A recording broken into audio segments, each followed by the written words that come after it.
Pensamiento del día miércoles 11 de diciembre.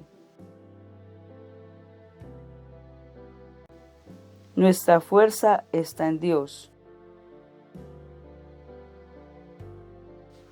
Vengan a mí todos los que están fatigados. Mi yugo es suave y mi carga ligera. Evangelio de San Mateo, capítulo 11, versículos 28 al 30. ¿Cómo es que Jesús afirma que su yugo es suave cuando sabemos que Él no se contenta con poco?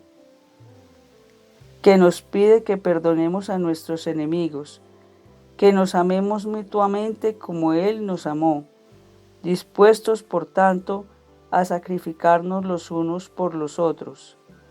Que nos pide que compartamos nuestros bienes con quien pasa necesidad, que pospongamos a las personas y las cosas más queridas al amor por Él, que lo sigamos en el camino de la cruz. ¿No son estas cosas difíciles de poner en práctica? La respuesta la encontramos si pensamos que el Hijo de Dios vino para hacernos partícipes de su vida divina, con la que podemos ser transformados. Es más, quiere indicarnos su misma capacidad de amar.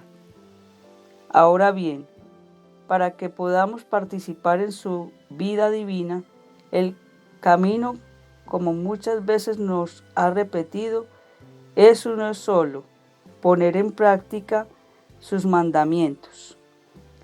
Si vivimos su palabra, nos vamos transformando poco a poco en Él. Se nos comunicará una riqueza en su Espíritu cada vez mayor.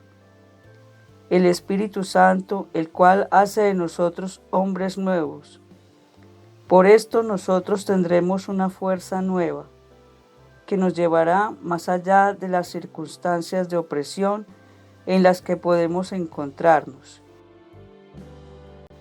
Chiara Lubich, fragmentos del comentario a la palabra de vida de julio de 1987. Palabra de vida. Diciembre de 2024. Nada es imposible para Dios. Del Evangelio de San Lucas, capítulo 1, versículo 37.